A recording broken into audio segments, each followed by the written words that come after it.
तो हेलो दोस्तों, कैसे हो आप लोग। इस क्लिप को देखो और मुझे बताओ ये क्लिप किसकी है।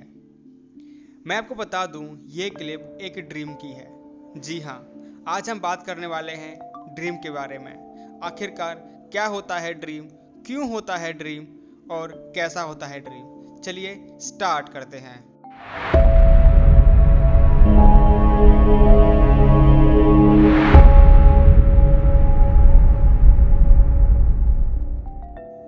हमारे दिमाग में सबसे पहला क्वेश्चन आता है, आखिरकार व्हाट इज ड्रीम। जब आप सोते हैं तो कोई भी फोटो या विचार या इमोशन, इवन सेक्सुअल प्लेजर की फीलिंग आए तो इसे ड्रीम बोलते हैं। ड्रीम बहुत ही exciting, confusion, sad, joyful, even boring भी हो सकता है। और कुछ ड्रीम तो ऐसे भी होते हैं जिनका कोई मतलब नहीं बनता है। जैसे मैं आपको पिक्चर दिखाता हूँ। ये पिक्चर एक ड्रीम की है जिसको बनाया था सेल्वेंदर डेली ने इन 944। जैसा कि आप देख सकते हैं, इसमें एक मधुमक्खी एक अनार के चारों ओर घूम रही है और दो टाइगर भी दिख रहे हैं जिनका कोई मतलब नहीं बन रहा है। आपको समझ में आए तो आप बताओ इसका मतलब क्या है। नेक्स्ट क्वेश्चन बनता है, व्हाई वी ऑल ड्रीम्स। इसके लिए बहुत सारे फिलोसोफर और साइंटिस्ट ने बहुत सारी थ्योरीज दी हैं। जैसे कुछ मानते थे कि ड्रीम्स हमारी मेमोरी, इमोशन या इच्छा से मिलकर बनता है, और कुछ का मानना ये भी था कि ड्रीम हमारी याद रखने की क्षमता को बरकरार रखने के लिए ज़रूरी है, और कुछ ये भी मानते थे कि इसके पीछे कोई रीज़न नहीं है। आज तक भी कोई भी परफेक्ट डेफिनेशन नहीं दे पाया है। एक काफ़ी फेमस थ्योरी थी जिसको सिगमंड फ्रॉइड ने प्रपोज किया था। उन्होंने बताया था कि हम अपनी इच्छा को फुलफिल करने के लिए ड्रीम्स देखते हैं, जैसे एग्रेशन या सेक्सुअल एक्टिविटीज।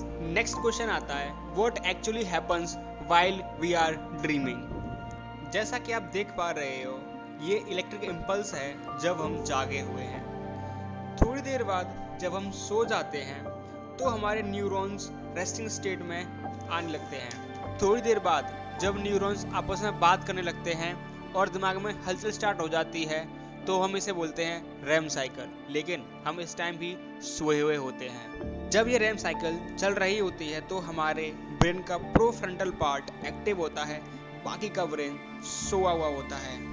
कुछ ड्रीम्स में हमारा पोन्स भी एक्टिव होता है, और यही रीज़न है कि हमें सपने आते हैं। जब हम कोई भी ड्रीम देख रहे होते हैं तो हमारी आइज़ का मूवमेंट होता रहता है। जैसे अगर हमारी आइज़ लेफ्ट और राइट मूव कर रही हैं तो इसका मतलब हो सकता है कि हम कोई टेनिस का मैच देख रहे हो ड्रीम में। आप लोगों ने काफ़ी बार सुना होगा कि लोग ऐसा कहते हैं कि अगर आपने ये ड्रीम देखा है तो ऐसा हो जाएगा, ये ड्रीम देखा है तो ऐसा हो जाएगा। ऐसे ही काफ़ी फेमस मिथ था कि अगर मान लो अगर आपने कोई ड्रीम में दांत गिरते हुए देखे हैं तो उसका मतलब माना जाता था कि कोई आपका फैमिली मेम्बर मारा जाएगा। लेकिन अच्छी बात यह है, अब लोग इन सब बातों में विश्वास नहीं करते हैं। अच्छा चलो एक काम करते हैं, कमेंट सेक्शन में आप सब लोग बताओ आपने ऐसे कौन से मिथ सुने हैं जिन पर भरोसा करना काफ़ी मुश्किल है और काफ़ी खतरनाक है।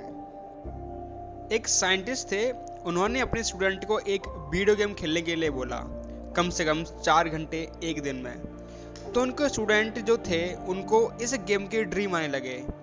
तो इसी से हमको ये पता चलता है कि हमें ड्रीम सिर्फ उन चीज़ों के लिए आते हैं जिनको हम बहुत ज़्यादा सोचते हैं, करते हैं, या हमारी इच्छा होती है करने की, या किसी चीज़ का डर होता है।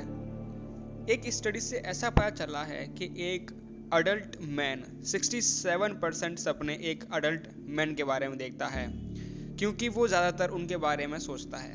वहीं एक अडल्ट वुमेन 48% सपने एक मैन के बारे में सोचती है। वहीं अगर हम बात कर रहे हैं कि एनिमल्स कौन देखता है, तो बच्चे 30% सपनों में एनिमल्स देखते हैं, वहीं अडल्ट सिर्फ 7%, और लोग 5% सपनों में किसी भी लोकेशन के बारे में सोचते हैं। तो यही है dream. Thank you for watching.